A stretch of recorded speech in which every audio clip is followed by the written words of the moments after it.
The Icons of Real Estate Podcast.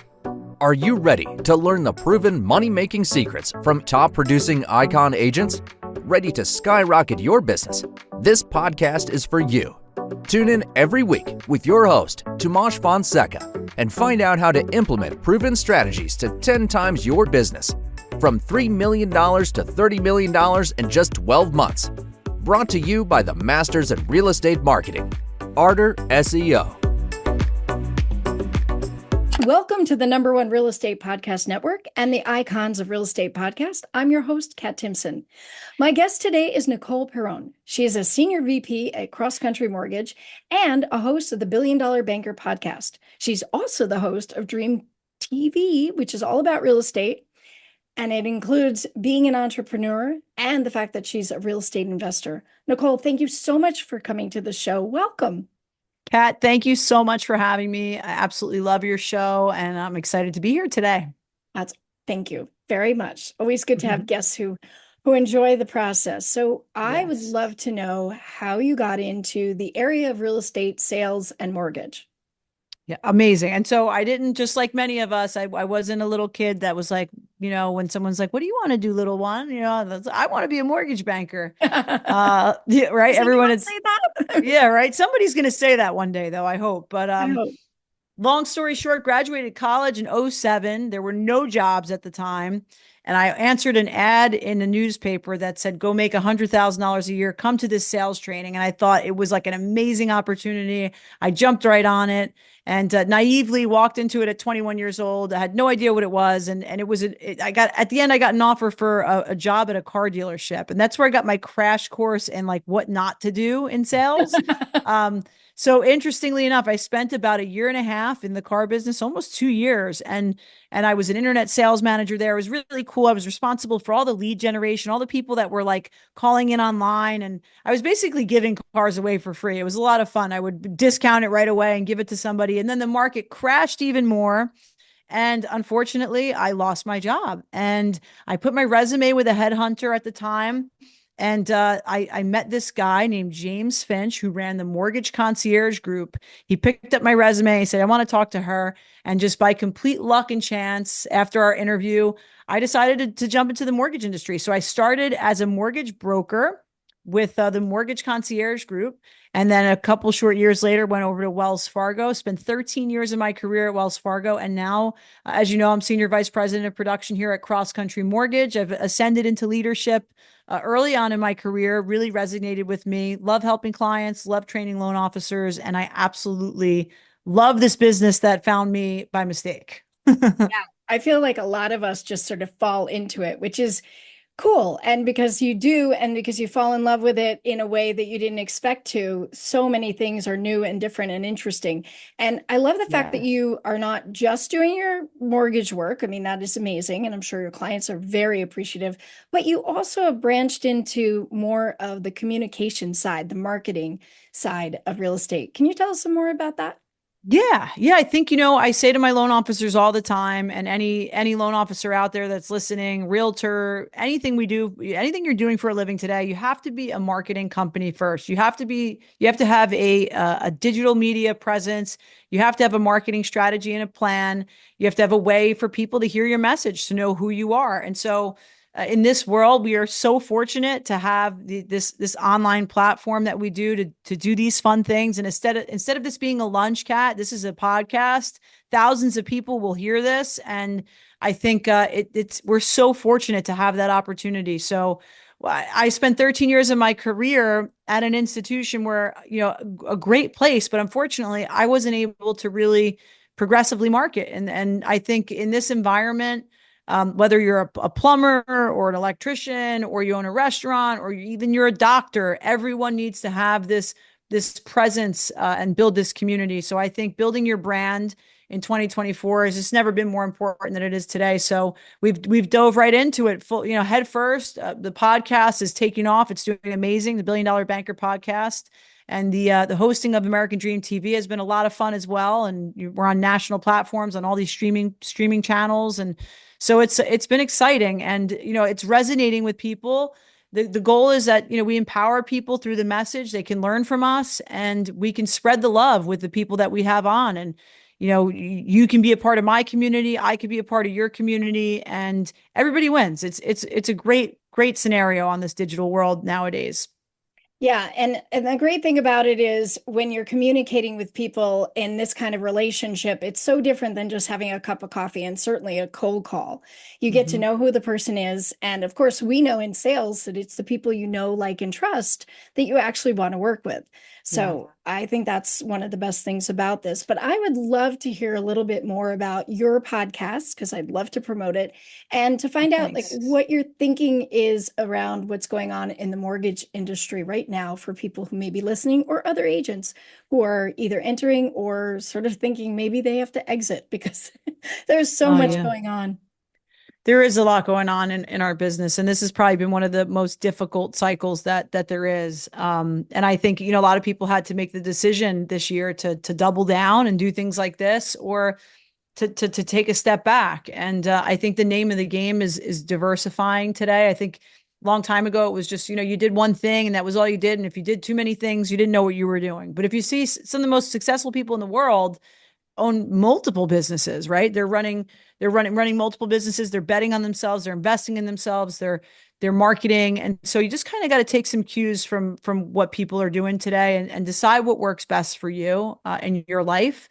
And, the Billion Dollar Banker podcast was really, it was really part of my transition, and part of coming up with the name, the Billion Dollar Banker, was about just this limitless, boundless potential that I think all of us have. And the name for me is a representation to myself of like, hey, trust yourself. I left an incredible position at a great company because I believed in what I could create that I wasn't able to create there. And so for me, I think I have this intrinsic belief that everyone can achieve whatever they set out to do in their lives. And I'm extremely motivated and passionate about helping people do that in their own lives. And so I've been helping people with coaching in this space, and how do I create a digital presence, and how do I get myself out there. I'm helping our loan officers and helping people outside of the industry. And I look forward to continuing to do that. And the podcast is really just this way to create value for audience, to grow my brand and presence, obviously, to help others grow theirs. And I think so far the feedback has been phenomenal. I think it's inspired people. It's helped, spread the love, and we're really growing. We're taking on some sponsorships for 2025, which we're really excited about. Yeah. And building our guest list. We've had celebrities on. We've had, major partners in law firms, amazing nonprofit organizations. So it's a big, diverse crowd, which I love. Yeah. And then, as far as the mortgage market goes, I think there's so much to unpack there. It's a loaded question. I know that. Oh my gosh. It's been wild. I mean, the loan officer population has decreased by almost 50%. There's not a lot of people coming into this side of the business. I think there should be. I still think there's a lot of opportunity. There's a lot of like the not the low hanging fruit, the business that's, you got to really kind of get on the phone and pull things through. And that young new generation is really usually the one that wants to get after it and do it. So I would love to see some new people come into the business, but we'll see what happens with rates. We'll see what happens with election season and inflation and jobs numbers, and all these things are kind of playing a role. But if it works for you, I think now's a great time to buy. I really do. I think the last 7 out of the 8 last election seasons, home values went up, which is a pretty cool statistic. And I think most economists think rates will be lower before the end of the year. So that's a couple good things in our favor. And then if you're a first-time home buyer today, man, they're throwing money at first-time home buyers like crazy. So if you're looking to buy, you could probably qualify for something pretty amazing. I was actually just looking up for one of my clients that's buying their first home, if they can qualify. We have so many grants out there. It's like you really got to like dig in, make sure that they get what they deserve.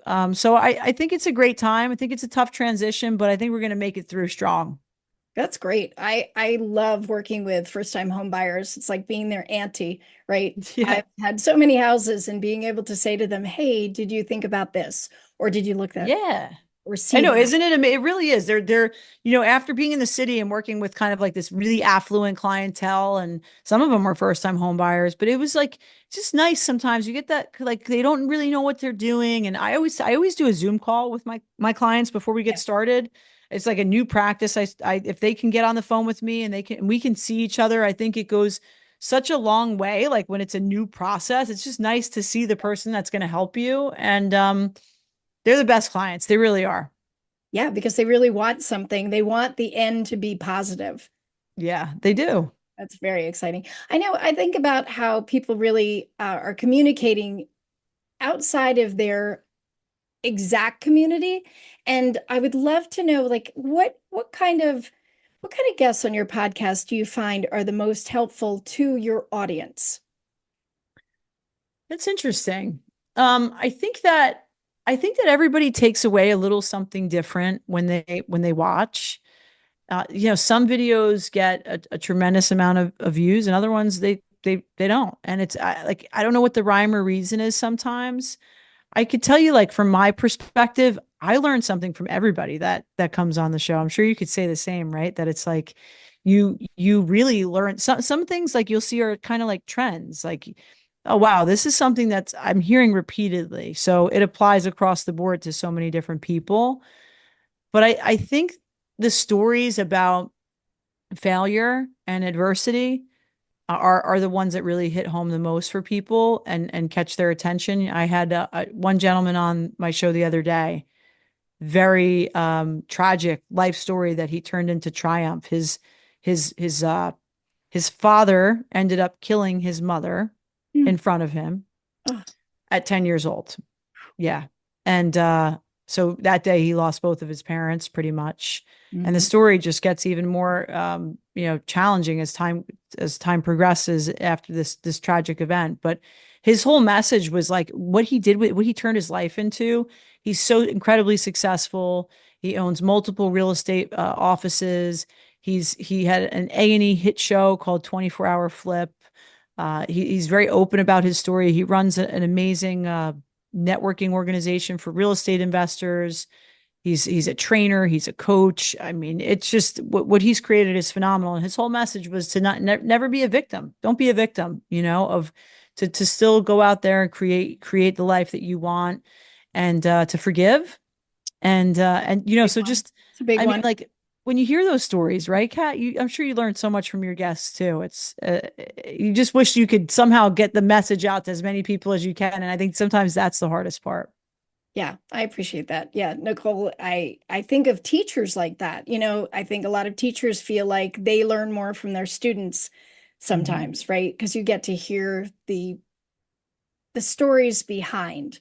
And I think Mhm. that's the great thing about having podcast opportunities is because you're really talking to people about who they are, not just Yeah. what they do, which Yeah. is super interesting. However, I would still love to actually ask you because it's not a world that a lot of women participate in.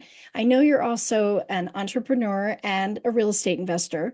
Do Mhm. you want to tell us a little bit about that? Just because I think there are people who just don't understand how you could even be in that, not as a woman, but just in general with the economy. Yeah, absolutely. I would love to. Mortgage banking has been my career, my passion. I've been successful at it, and it's afforded me the opportunity to say, okay, now that when you go and you make money, then it's like, well, how do you how do you do something with it after that, right? Like, what do you turn it into now? So I feel like the first part of the game is making money. The second part of the game is how do you multiply it? How do you invest it? And so I spent a lot of time listening to real estate investors and different reading different books and figuring out what method worked well for me. And so, I own a property down in Tampa. It's a 4 unit. Been renting that for a while in 2021.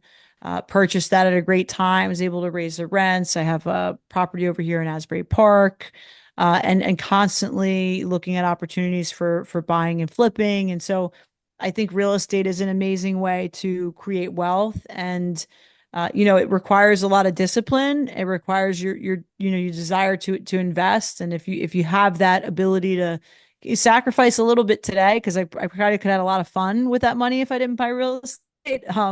I think that long term, it's really worth it. So you have to have like a long term outlook for real estate and think to yourself, what you want to create for the future. And 2 years ago, I opened up a construction company with a friend of mine who's been doing construction for over 20 years. He had a phenomenal business, but and was a great contractor, but was missing a lot of the fundamental components of having a business, which was the operations, the process, the marketing, the systems. So there's really no presence, no logo, no equipment. Like there were so many things. So we have a full fleet of vehicles now, full social media presence, 60 5-star reviews on Google. We were 2 military contracts at Earl Naval Base in Colt Snack in Lakehurst, New Jersey. And we're doing additions, kitchen remodels, bathroom remodels. And it really ties in well to my background in finance and in real estate.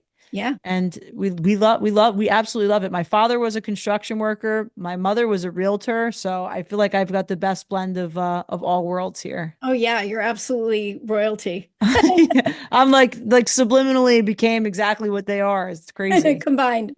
Yeah. That. I just think it's really important for people who are listening and watching your podcast understand that there are so many opportunities. It's just really, like you said, putting yourself out there and knowing what you like to do.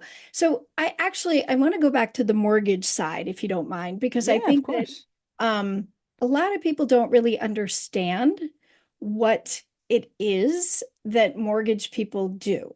And I'd love if you just take it because some people are newer agents who are listening, right? And they don't really understand how to develop a relationship or why it's so important to develop a relationship with a mortgage lender.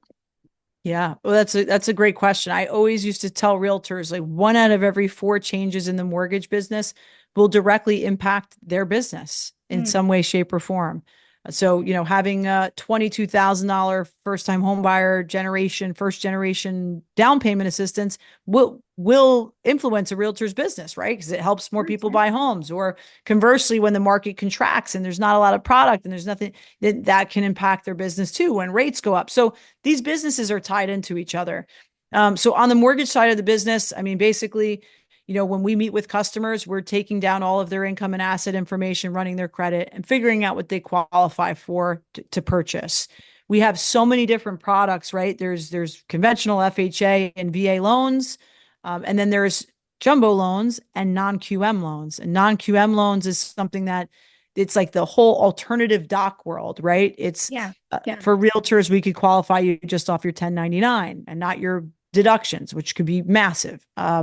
Right. For self-employed people, is a wage earner or the company. Yep. Right. Exactly. So, if you made $500,000 on that 1099, that's, we're going to use that minus a little deduction mathematically by guidelines. But if you wrote off 400 of it, we're not going to penalize you for your tax advantage.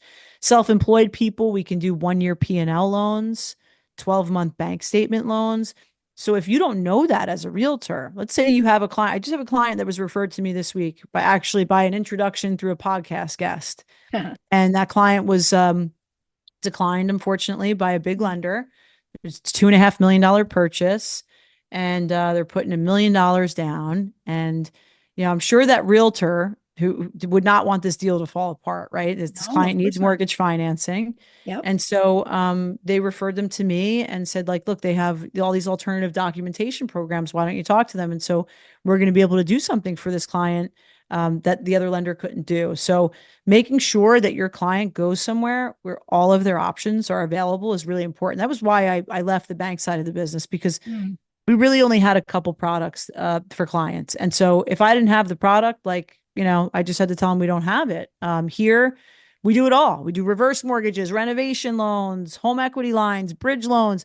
So when your client comes here, it's like a one-stop shop for everything. Like if we can't do it, like there's no product else out there. It's like, unlike other places where they might go and maybe they get discouraged because someone's like, hey, I can't get you qualified because your credit scores is 600. Well, I get you qualified with a 600 over here. I get you qualified with a 580. So it's unfortunate. A lot of people are being discouraged because they don't know where to go. And realtors, what I would say to you is just to make sure you really, I know product is not, you don't want to understand all these products inside and out, but you do need to make sure that whoever you're using has a very tailored approach for your clients. Going to make sure they put you and your customer in the best position possible. And sometimes if you don't have a lot to offer, that's not the case. Yeah, and the diversity of buyers is so prevalent for so many places. We're in New Mhm. Jersey, where we're a bedroom community for New York, so you have a lot of people who are creative, and Mhm. creatives don't typically have a regular paycheck, right? So that kind of Yep. thing is super important, and the possibility of getting to a house, no matter what you do, is such an incredible goal. Absolutely. I You know? totally agree. Yeah, I and totally then agree. And I have so much respect for real estate agents because but my mom was one. My yeah. sister's a realtor.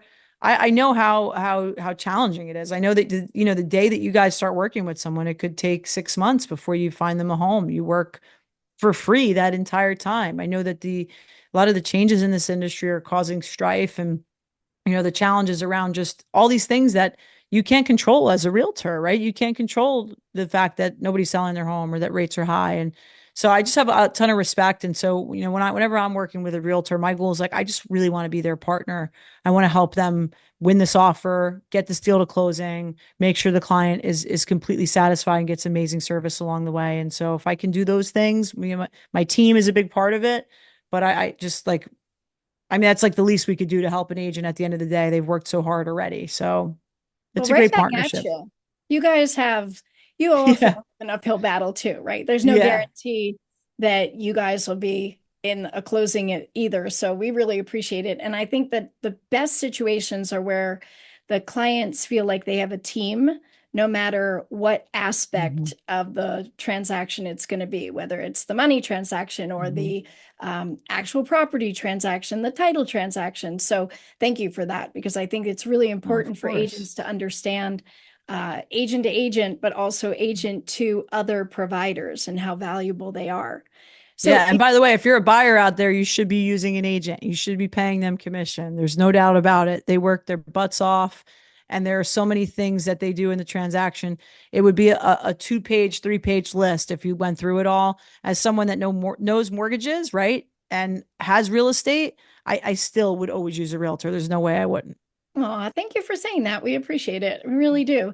And I Yeah. think what's really exciting about this program for me is I get to talk to a lot of different realtors and show the public, whether it's other agents or the consumers, how much goes into being a real estate agent. And it's Oh, different for yeah. everyone, right? Some people are very into hands-on helping with, I just had a Hmm. guest who does a lot of basically house styling and getting it ready. And you might have another agent who is just about helping somebody get things moved out, but they're there for them. Hmm. So I appreciate that, because we definitely do it. And I appreciate when people come on and know that there's a variety of processes that goes on. It's so Yeah. emotional. Yeah. It's so Oh, emotional. it really is. That's why I always tell clients that, like at the end of the day, anytime you need me, I don't want them to feel like once we're off the phone, like, oh gosh, I got to wait again. I'm like, if you think of a question you have, like you're sitting down, you guys are having a glass of wine after dinner and you have a question, or you're on your couch on a Sunday, you can text or call me anytime. If I can't respond right away, I'm definitely going to get back to you the same day. And we'll make sure that we get you your answer, because I know little things are going to pop up along the way and you're going to have questions, and I want to be there for them because I know it's a big process. Yeah, thank you for that. We appreciate it as real estate agents too.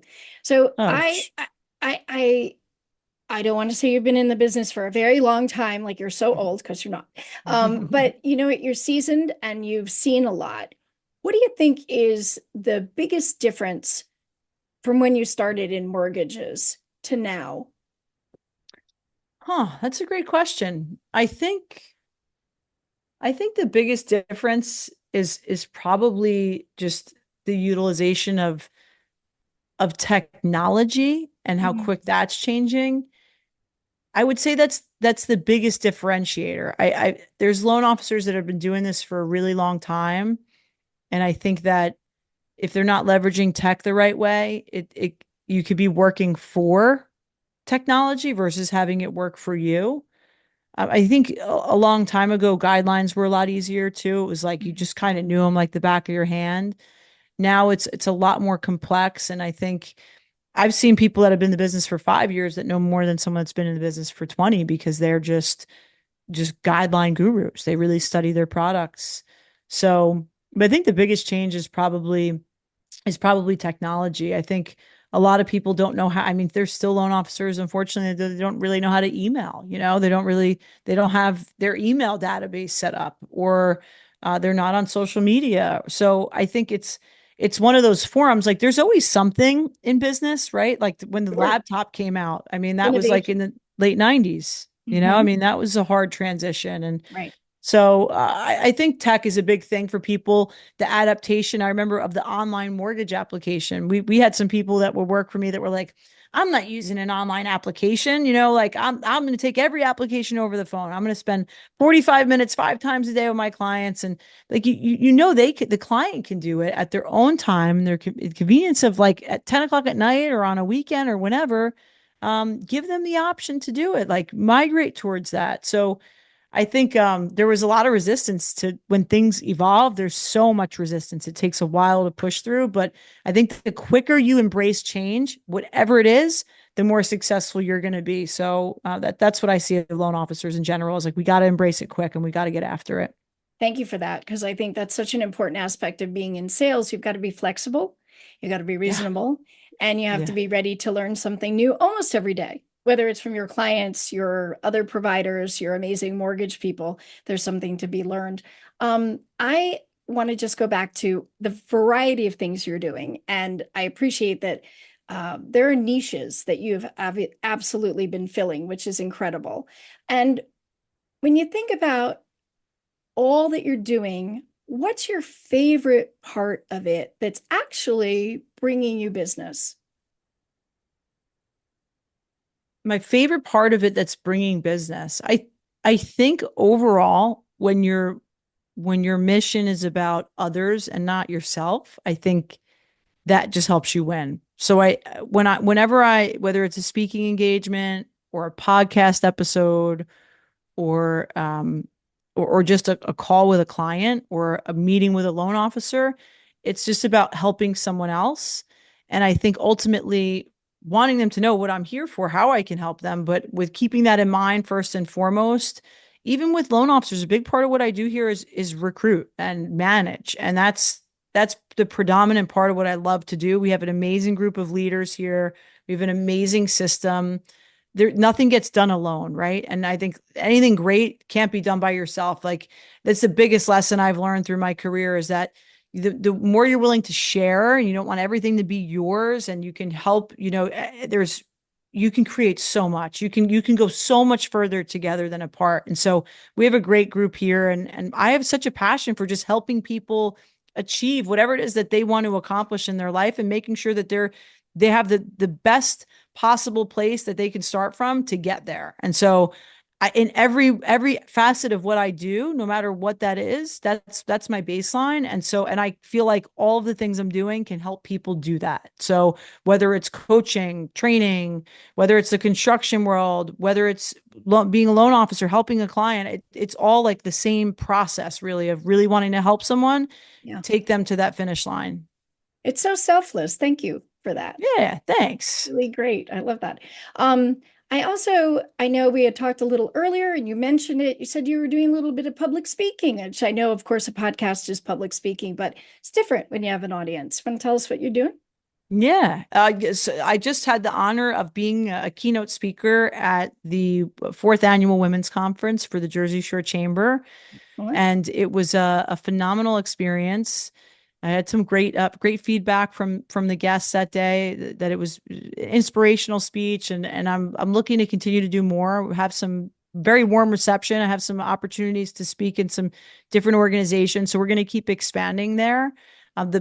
The topic was the science of luck, which was super well received, and it was really about how luck is something that you can control. There's a formula to luck, and it's not just magic, but it has a lot to do with your mindset.